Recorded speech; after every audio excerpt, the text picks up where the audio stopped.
What's up, folks? Casual Dad here with another Warhammer Combat Cards Warlord guide. I just did the Flyrant review, and we're at the final night of a ladder season. It ends in about 8 hours. Excuse me. Where I've actively been laddering Tyranid, so I wanted to make sure to go ahead and knock this one out while I am highly laddered with my Tyranid decks, so you can see this one in play. We're looking tonight at the Swarmlord himself, one of the wonderfully named, very frightening of the Tyranid bioforms. This one's got kind of a cool storied history. It's kind of the super general of the Tyranids. Of course, has 4 swords, which is very exciting, because more swords also makes it cooler, of course. Really interesting piece. This one is funny. When I actually saw him drop, I was really, really excited about it. I got a free copy, which I was even more excited about, and then was very lucky to get some drops to get him leveled up to this point. But yeah, at level 7, he is an absolute monster. Comes in at 70 points. Before that, you get a very high hit points. You get shields, really high melee stat, addition of a psychic stat, which is really, really good in the end game because there are very few psychic warlords. And then also that inspiring presence secondary trait. At max level, he's a absolute and utter monster. He's one of those warlords who can get on the board where, say you're beating him, you're absolutely destroying a Swarmlord deck. You've got 2 bodyguards and your warlord on the board, maybe even 3 bodyguards. Your warlord's not even on the board yet. And this is the kind of warlord that will punch through your bodyguards and then still win the one-on-one fight with the warlord. Like, he is absolutely worth your 70 points. And right when you get into like the 30-plus point warlords, you're starting to think like, is this warlord worth these points? I don't know. And then you look at this guy and you're like, wow, okay, he is. But when you get to 70 deck points, it ends up being very challenging to figure out what to put in the deck. And his ability is actually no help. So it's at the end of your opponent's turn, debuff the attack type they last used by 15%. So they will never build up a ready. You will constantly be reducing the power of their attack. It's one of those abilities that's hard to gauge. It's an incredible defensive ability that you don't even think about in game. You just suddenly realize you're taking less damage than you expected to, because usually you're being attacked by a deck that wants to attack in either ranged or melee every turn. And if they do use that primary attack type, they do end up over time just hitting weakly every single turn. Even if they do the readies, even if they do outflanks, it only benefits them briefly, and then they end up debuffed for the rest of the game. So really interesting piece. And one of the key things that I've thought about this one is because of this adaptive strategy, the AI that plays opposing decks will tend to choose the attack type that is least likely to cost it cards. So sometimes it'll do haymakers and sacrifice cards for a really big punch, but most of the time, if your board is all psychic, it's not going to attack you with a psychic attack. If your board is all ranged, it's not going to attack you with a ranged attack because it will take more damage back than it does, which is the same calculus that players do, but slightly less complicated. So, one of the early successful builds I found out with this guy was all of the psychers, especially the really hard-hitting psychers, so the AI will be disincentivized to hit me with psychic. So instead, it will do ranged or melee, which are both of my weaker attack types, and then those will be the ones debuffed in the following turns. So it's kind of a way to game out the Swarmlord's ability in a way that sort of serves you best. But really, you can build anything with the Swarmlord, but you do want it to be very, very aggressive, and ideally not a melee attack type, because if you use a non-melee attack type, that does mean that over the course of the game, you're able to build up a melee attack buff that the Swarmlord can then use to finish up the end game. Now, I just recently tweaked this. It usually is all of the psychers, including this guy right here, but I took him out to try out some of the new cards. This 4-point taunt being absolutely transformative for the Tyranid faction, even at level 5, before he's even got the taunt or very many hit points. Really clutch piece to be able to get a 4-point taunt. So I subbed this guy out to put him in there. And then with the points I had left, I had a couple other things in there, but decided to try out the new cheap target acquired, and then throw in the Medicae, just to help up the Swarmlord himself, or the Maleceptor that is kind of the key that you want to keep alive for the whole game.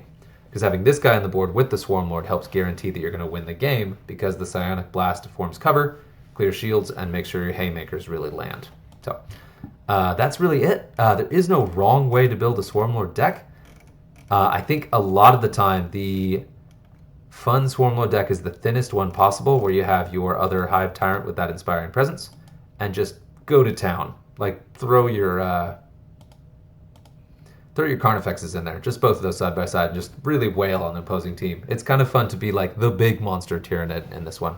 But for me personally, I found the Psychers to be the most successful. So I don't really have another deck build, but really it's just whichever way you want to go. Whatever you do, though, you do want to be fairly offensive, and again, it's, I don't know, you can be all melee focused. What am I talking about? Do whatever you want. But having a melee buff in your deck so that whenever you do a psychic attack, it builds up your following melee attacks is a really good piece. Just because the Swarmlord is the kind of warlord that can actually finish out a game punching through shields. I've actually killed Acheron warlords multiple times just by hitting it at full shields and just punching right through to do lethal damage. Twice, of course, but that's even more impressive. And perfect. We get a showdown from the two of the biggest brawlers in the game. And it is kind of funny that Abaddon has Fear to counter the Swarmlord's Inspiring Presence.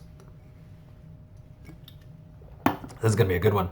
Especially since Abaddon has no impact on the game until he hits the board, but does have the offensive output and defensive output to go toe-to-toe with the Swarmlord. This is going to be... Oh.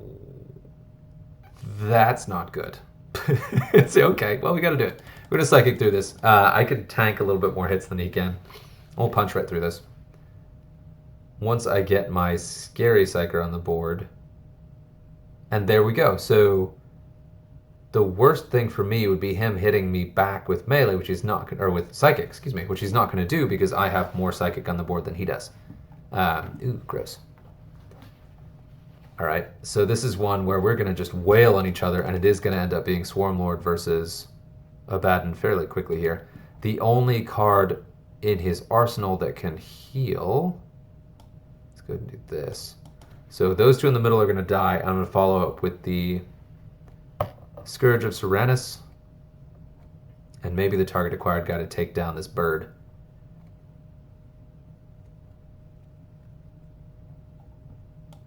Let's deal with that regen.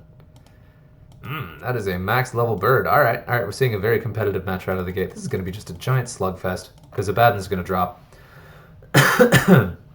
Now, the good news, though, is that I have a primary psychic attack and he does not.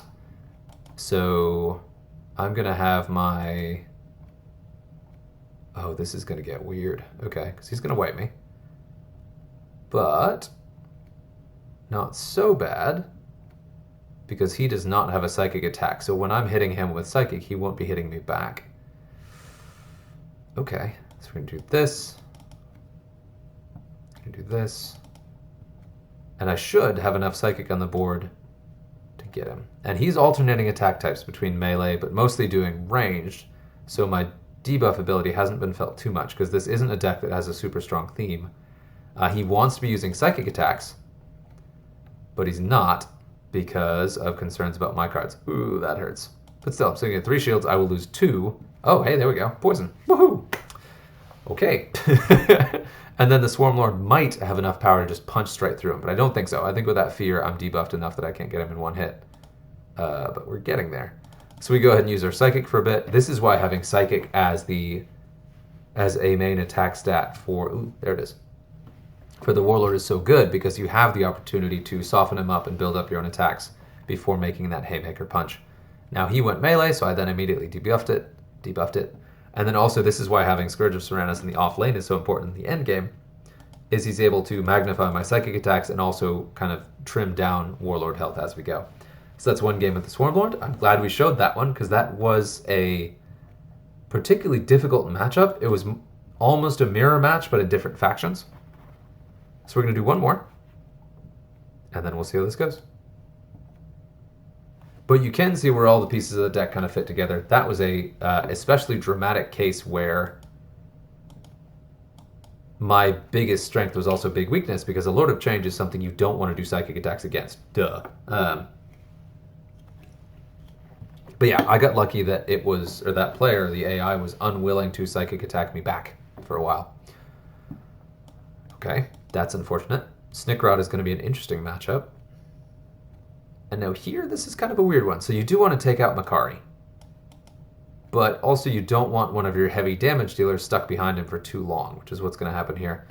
But you do want to be careful with your shields too, where you don't want... I don't really want to lose either one of these.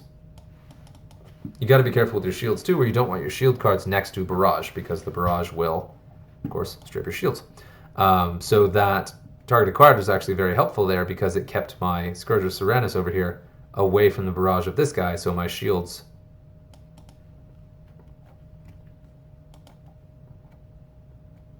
did not go down. So I still have one full shield, and this guy does, again, that crazy, crazy amount of damage. Shields down on this guy because of that Psionic Blast. But there's more target acquired coming, and I don't know where it's going to land. So that will take out my shield. And then this guy will not take out my shield. So if he had done something that got this dude killed and took down my shield before the ranged attack hit, I would have taken more damage. And even here, I'm going to take a pretty good chunk of damage from that thing. And this guy is still alive, but not as well as he was. And it's been a very range-focused deck, so you can see that range debuff is really helping me in this game. Because the AI has every reason to keep attacking me with range, because I can't hit back at all. So I'm just getting a flat defensive buff, where I'm just not taking the range damage I normally would be every single round. Which really highlights the power of the Swarmlord's defensive ability, even if it's easy to miss. Now the downside of that, though, is that this is a Snick Rod deck, and so his final Warlord, Snick Rod himself, is very heavy on melee. So every round he's getting debuffed and using ranged attacks, he's still building up a decent buff for melee. And target acquired? Nope, sweet. So the last card is probably going to be target acquired, and probably going to play against something other than my Scourge, which is great. Oof, God, those nasty death blows. Or barrages. The barrage is just doing so much damage off lane too. So I'm going to double debuff his range because you got this guy in here. That's always something to consider when you run heavy psychers. Your non-psychers, you want to check their ready ability to make sure it's one that is helpful to you. Having the range debuff ready is fantastic because a lot of the time I'm going to be up against, I'm going to be up against ranged attack cards, and it's really good to have the opportunity to debuff that, even outside of the Swarmlord's ability. So every time I do Psychic with him on the board, I still do, and that'll give me a ranged bonus, which does me no good. If at all possible, if you have the option, you don't want to have any wasted abilities, such as a ranged ready in a deck that has literally no guns. Sometimes you don't have a choice, but it is something that you want to take care of if you can. And this is going to be an easy finish, just because of the Swarmlord's bulk. Again, like, I am in no danger whatsoever. Even if this guy in the wings hits me as hard as he possibly can, it's going to do barely anything and probably won't even go through a shield. And that's lethal right there. Because a lot of these Psychers do also have a very good melee attack, so they can help out in the end there. So that's 2 games, 2 wins. This is one of my most powerful decks outright, and by a good bit my most powerful Tyranid deck, because of the bulk and level of my Swarmlord. And that's cool to see, because you really don't see the Swarmlord very often, and when you do, it's very rare to see a Psychic Swarmlord, so I'm very proud of this deck build, and it's a very rare deck build. So, but yeah, there it is, Swarmlord. I will say he is one of the more level-dependent ones. Legendary cards level very quickly, as shown by this one. He outlevels all of my epic cards by a mile, and actually this one outlevels quite a few of my legendary cards. He's up there for one of my most highly leveled legendary cards. But in general, it is difficult to level anything but your rares. So he is level dependent himself, and he's so expensive, he's just not worth it below a certain level point. Until you get that 3rd shield, until you get that Psychic. So round 5 and 6 is where you really want to consider bringing him.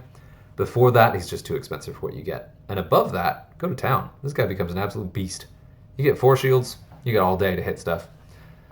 But yeah, there is the Swarmlord. Hopefully that was helpful. I got a bit of a tangent there in the end. But yeah, let me know what you think.